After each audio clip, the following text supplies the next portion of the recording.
हिमाचल को प्रदूषण मुक्त करने के प्रति लोगों को जागरूक करने नागपुर रोड तिलवारा स्थित डीपीएस स्कूल के शिक्षक विद्यार्थियों ने क्लीन नर्मदा ग्रीन जबलपुर के संकल्प के साथ ग्वारीघाट में कार सेवा की। छात्र छात्राओं ने घाट पर फैली गंदगी को साफ करते हुए श्रद्धालुओं से भी नर्मदा तटों पर गंदगी न फैलाने की अपील की।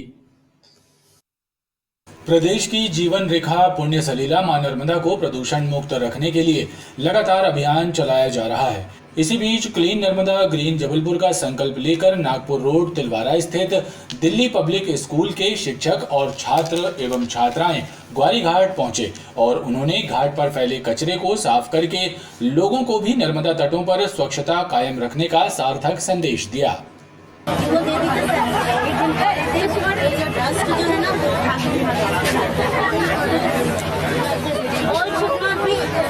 नदी में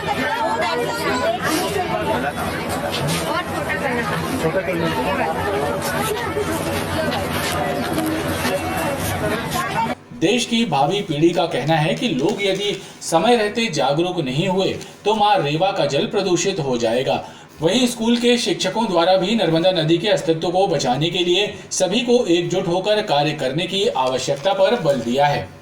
स्वच्छता अभियान के तहत डीपीएस नागपुर रोड के छात्र छात्राओं एवं शिक्षकों के द्वारा स्वच्छता अभियान उमा घाट में किया गया।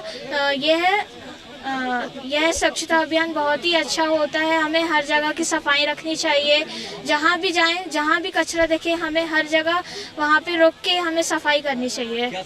हम बच्चे यह संदेश देना चाहते हैं कि हम भारत में कहीं भी हों, स्वच्छता का हमेशा ध्यान रखेंगे जिस तरह हम अपने घर का ध्यान रखते हैं।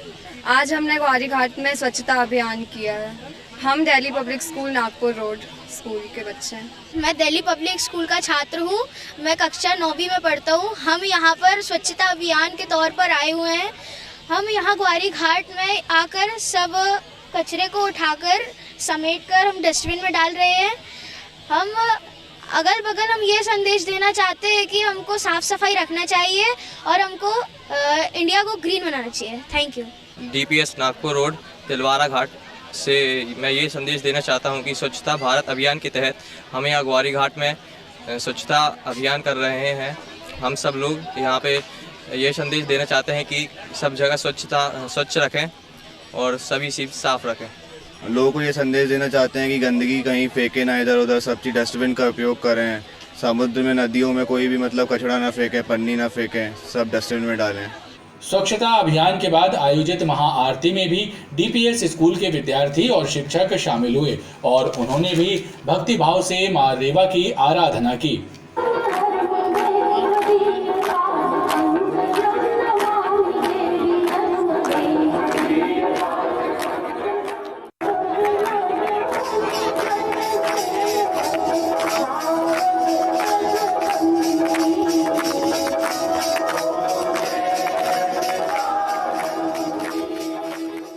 आज हम लोग स्वच्छता अभियान की पूर्णता के साथ साथ शपथ भी ले रहे हैं और यहाँ उपस्थित सभी लोगों ने शपथ ली कि हम भारत को और जितनी भी नदियों का पावन तट है उसे साफ सुथरा रखेंगे और जिस शहर में भी हमारी जीवन रेखा बहती है उसे भी हम साफ सुथरा, स्वच्छ और पवित्र बनाने की कोशिश करेंगे। आज हम लोग यहाँ अपने विद्यार्थियों के साथ सामूहिक रूप से स्वच्छता अभियान को पूर्णता प्रदान किए और मां नर्मदा जी की महाआरती में हम सब ने शामिल होकर पुण्य लाभ कमाया और शपथ ग्रहण की। नर्मदा जी की आरती चली, माता जी की, और उस आरती में दीपक शाला परिवार तिलवारा घाट के बच्चे, शिक्षक और समस्त स्टाफ आज आया हुआ है और स्वच्छता का अभियान लिया है और स्वच्छता के अभियान में एक महत्वपूर्ण कदम उठाया हुआ है और शहर को, नर्मदा तट को और पूरे राष्ट्र को स्वच्छता के अभियान के तहत हम ये प्रतिज्ञा लेंगे और ले रहे हैं कि राष्ट्र को हम हमेशा सदैव साफ सुथरा रखेंगे।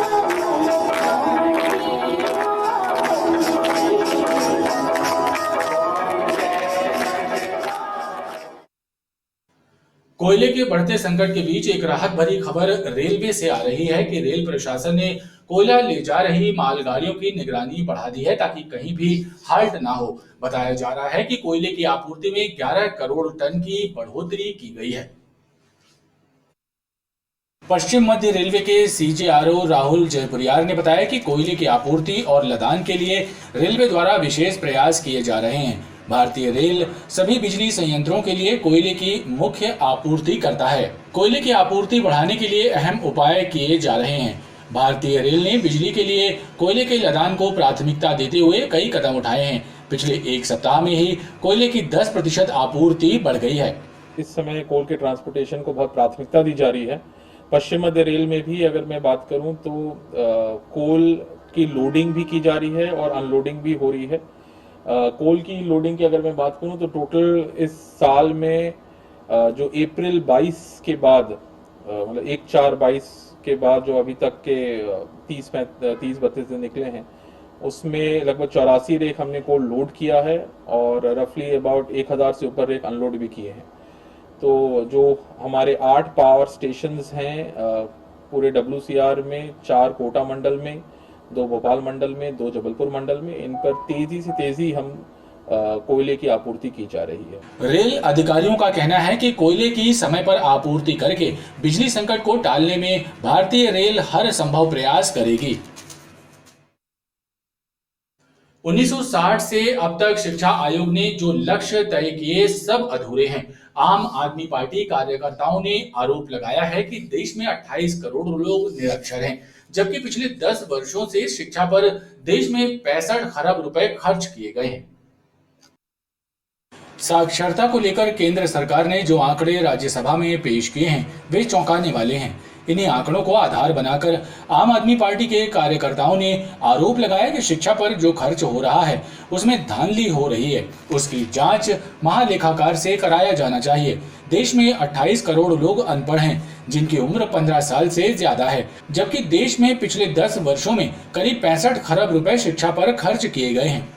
दुर्भाग्य की बात यह है कि सन 60 से लेकर अभी तक जितने भी आयोग आए शिक्षा के, उन्होंने जो भी लक्ष्य निर्धारित किए, जो भी नीतियां बताई, उसका पालन करने में सरकारें पूर्णतः सफल रही हैं, जिसका आज परिणाम ये सामने है। मध्य प्रदेश की बात करें तो लगभग 1,78,00,000 लोग यहाँ पर अभी भी अशिक्षित हैं, जबकि अरबों रुपए मध्य प्रदेश सरकार भी खर्च कर चुकी है। हमारी आम आदमी पार्टी मांग करती है माननीय प्रधानमंत्री से और मुख्यमंत्री से कि समस्त शिक्षा के जो व्यय हुए हैं और स्थिति है उस पर कैग महालेखाकार परीक्षक भारत के द्वारा ऑडिट कराई जाए, जिससे आम जनता के सामने वास्तविक स्थिति आ सके कि शिक्षा की क्या स्थिति और कितना अरबों खरबों खर्च किया जाएगा और उसके परिणाम और उसका अचीवमेंट क्या है। बहरहाल यदि आरोपों में सच्चाई है तो इस बात की जांच जरूर होनी चाहिए कि इतने पैसे खर्च होने के बाद भी साक्षरता का प्रतिशत बढ़ा क्यों नहीं। अक्षय तृतीया के दिन शहपुरा के ग्राम कुलन में होने वाले एक बाल विवाह को प्रशासन ने रुकवा दिया। अधिकारियों ने मौके पर पहुंचकर वर वधू पक्ष को समझाइश दी, जिसे मानते हुए विवाह समारोह को स्थगित कर दिया गया। पूरे गांव में हड़कंप की स्थिति बनी रही। जिला प्रशासन को सूचना मिली कि शहपुरा ग्राम पंचायत छपरर के ग्राम कुलौन में एक परिवार की 15 वर्षीय बालिका का विवाह रचाया जा रहा है। जिला प्रशासन ने बाल विवाह को रुकवाने के लिए परियोजना अधिकारी और पुलिस को सूचना दी, जिसके बाद अधिकारियों की टीम ने मौके पर पहुंचकर बाल विवाह रुकवा दिया। चूँकि ये नाबालिग है, 15 साल की है, तो इसका विवाह रुकवाना था हमको। जैसे ही हमको शिकायत प्राप्त हुई हम तत्काल मौके पर पहुँचे। हमारे सहयोग में पुलिस टीम भी शहपुरा से पहुंची और हमने मौके पे बाल विवाह रुकवा दिया गया है। SDM साहब द्वारा हमको मार्गदर्शन दिया गया और कलेक्टर महोदय के निर्देश है कि अक्षय तृतीया के मौके पर बाल विवाह होने की संभावनाएं हैं क्षेत्र में। तो ऐसे में हमारी पूरी टीम निगरानी में लगी हुई है और जहां भी हमको बाल विवाह की सूचना मिलती है हम तत्काल पहुंच के बाल विवाह रुकवाने को। अभी कार्रवाई नहीं हुई है, अभी हमने उनको समझाइश दे दी गई है हमारे द्वारा, तो उनके द्वारा मान लिया गया है कि हम अभी जब तक बालिका का विवाह 18 वर्ष तक नहीं हो, जब तक बालिका की उम्र 18 वर्ष तक नहीं हो जाती तब तक हम शादी नहीं करेंगे। हाँ, मान गए, हमारी समझाइश पे परिवार के लोग मान गए हैं। अक्षय तृतीया के दिन बाल विवाह कराए जाने की आशंका रहती है, जिसे लेकर प्रशासन सचेत रहा। जिन क्षेत्रों में बाल विवाह होते हैं उन पर विशेष तौर पर नजर रखी गई थी। धनवंतरी नगर सागर कॉलोनी से लापता हुए 10वीं के छात्र का अभी तक कोई सुराग नहीं मिलने से परेशान परिजन धनवंतरी नगर पुलिस चौकी पहुंचे और पुलिस की कार्यप्रणाली पर आपत्ति जताई। परिजनों के अनुसार राज सोनी 2 दिनों से लापता है और उसके फोन की लोकेशन भी पुलिस ठीक से ट्रेस नहीं कर रही है। धनवंतरी नगर सागर कॉलोनी में रहकर पढ़ाई करने वाला कक्षा 10वीं का छात्र राज सोनी 2 दिनों से लापता है। अपहरण की आशंका जताते हुए राज के परिजनों ने धनवंतरी नगर चौकी पहुंचकर पुलिस की कार्यप्रणाली पर असंतोष जताया है। परिजनों ने बताया कि 30 अप्रैल को रात 12 बजे वो अपनी गाड़ी लेकर निकला था और तभी से वापस नहीं लौटा। उसके मोबाइल की लोकेशन भी ठीक तरह से ट्रेस नहीं की जा रही है। 30 तारीख की रात से 12 बजे से क्या फोन आया था क्या? दूसरे दिन 12-1 बजे फोन आया। विवेक नाम का लड़का साथ में रहे। उसने बताया कि राज ने रात में 12 बजे की बोल कर गया है, अभी तक नहीं आया। किसकी बारात में गया था? बारात में नहीं, रात में 12 बजे उसने बोली कि कहाँ जा रहे, कहीं भाई हम अब भी आ रहे, कहीं हम भी चल रहे, तो कहीं नहीं तुम साथ में। यहाँ का रूम किराए? हाँ, रूम किराए से। कब से रह रहे हैं? 2 महीने से। राज के परिजनों ने उसे तलाश करने पुलिस से गुहार लगाई है। समस्तीपुर से लोकमान्य तिलक टर्मिनल एक्सप्रेस के पावर कार ब्रेक यान में जबलपुर स्टेशन के प्लेटफॉर्म नंबर 1 के पास अचानक आग लग गई। आग लगने की घटना से हड़कंप मच गया और मौके पर पहुंचे रेल कर्मियों ने आग पर काबू पाने कवायद शुरू कर दी। गनीमत ये रही कि समय रहते आग पर काबू पा लिया गया और कोई जनहानि नहीं हुई। लोकमान्य तिलक टर्मिनल एक्सप्रेस के पावर कार ब्रेक यान कोच में अचानक आग लगने की घटना से हड़कंप मच गया। जबलपुर रेलवे स्टेशन के प्लेटफॉर्म नंबर 1 पर पहुंची ट्रेन कोच से धुआं निकलता देख तत्काल रेल कर्मियों ने आग पर काबू पाया और घटना की सूचना मिलते ही मौके पर रेल अधिकारी भी पहुंच गए। वहीं आग लगने की घटना की सही वजह रेल कर्मी नहीं बता पा रहे हैं। गार्ड साहब बोले कि नहीं, तुरंत आ ही गया है, स्टेशन पहुंच ही गई है, टेंशन मत लो। तुरंत मैं इनको सर को फोन किया अपने, उधर से भागते हुए आए हम लोग, फिर गए चलाना चालू कर दी। ये सर समस्तीपुर से आ रही है, एलटीटी जा रही है। क्या प्रॉब्लम हो गई थी इसमें, किस वजह से ये लगा, क्या समझ? सर हीटिंग की वजह से हो गया, गर्मी की वजह? हाँ, गर्मी की वजह से। अभी क्या प्रॉब्लम है, सुधार में क्या आ रहा है? सर ये वो वाला तो फिल्टर की वजह से, वही फिल्टर पे हीटिंग हुई थी, उसी वहीं पे लगा था। कोच में भी इधर एसी है, लेकिन हमको कंट्रोल से फोन आया S1 का पंप अटेंड करने के लिए, तो मैं एकदम उस एंड में S1 पावर करके GS के बाजू में मैं वहाँ था। वहाँ गया तो पंप का पैनल जो है इधर प्लेटफॉर्म साइड है। वैसे मेरे को उधर का पावर घर वाले का फोन आया कि पीछे कुछ बड़ा मैटर है, आप जाओ। तो मैं उधर से भाग के जब आ रहा था तो देखा कि बाहर धुआं था, तो समझ गया इधर पावर कार बंद है, धुआं कैसा। फिर भाग के सीधा मिनीमैक्स ले गया और अंदर घुस गया, अंदर फिर आग को बुझाया। अभी ठीक है, कोई 4-5 मिनट बुझाने के बाद भी आग नहीं बुझा। यहाँ के लोगों ने फायर सेपरेशन सिस्टम ऑन किया। गनीमत ये रही कि इस घटना में कोई जनहानि नहीं हुई। बहरहाल रेल अधिकारियों ने इस घटना की जांच के निर्देश दिए हैं। पुरानी रंजिश के चलते घर में घुसकर पड़ोसी पर जानलेवा हमला करने वाले 4 आरोपियों को आधारताल पुलिस ने गिरफ्तार कर लिया है। घटना ग्राम गुर्दा की है। पुलिस के अनुसार ग्राम गुर्दा में रहने वाले वीरेंद्र कुशवाहा पर क्षेत्र के ही छोटू पटेल और उसके 3 साथियों ने प्राणघातक हमला कर दिया था और मौके से फरार हो गए। सूचना मिलने के बाद पुलिस ने छोटू पटेल सहित अक्कू पटेल, राज ठाकुर और प्रवीण यादव को गिरफ्तार कर लिया है। श्रीमती नीतू कुशवाहा की रिपोर्ट पर थाना आधारताल में छोटू कुशवाहा अन्य साथियों के विरुद्ध अपराध धारा 307 का अपराध पंजीबद्ध कर अनुसंधान में लिया गया था और उपरोक्त प्रकरण सदर के जो आरोपी हैं पिन उर्फ प्रवीण यादव, अक्कू पटेल और छोटू पटेल, संदीप यादव और एक साथी इनका है राजू उर्फ राज ठाकुर, इनको गिरफ्तार कर लिया गया है और माननीय न्यायालय के समक्ष इन्हें पेश किया गया है। आधारताल थाना क्षेत्र के अमखेरा में एक नाबालिग लड़की के साथ दुष्कर्म किए जाने का मामला सामने आया है। पुलिस ने आरोपी को गिरफ्तार कर लिया है। आधारताल थाना अंतर्गत अमखेरा में रहने वाली 15 वर्षीय लड़की को बहलाकर क्षेत्र का एक युवक अपने साथ होटल ले गया और उसे बंधक बनाकर उसके साथ रात भर दुराचार करता रहा।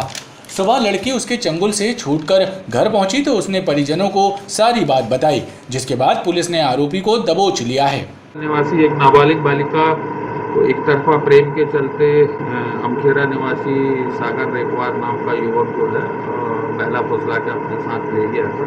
उस संबंध में प्राथमिकी दर्ज हुई थी अपराध धारा 363 की, और बालिका के दस्तावेजी के उपरांत ये तथ्य प्रकाश में आए कि उपरोक्त अवधि में उसके द्वारा जो सागर रेकवार के द्वारा उस बालिका के साथ दुराचार भी किया गया है। तो उसमें अपराध धारा 376 बढ़ाई गई है और उसको गिरफ्तार करके माननीय न्यायालय के समक्ष प्रस्तुत किया गया है और आगे उसमें विवेचना जारी है। जो भी तथ्य प्रकाश में आएंगे उसके अनुसार अनुसंधान कार्रवाई की जाएगी।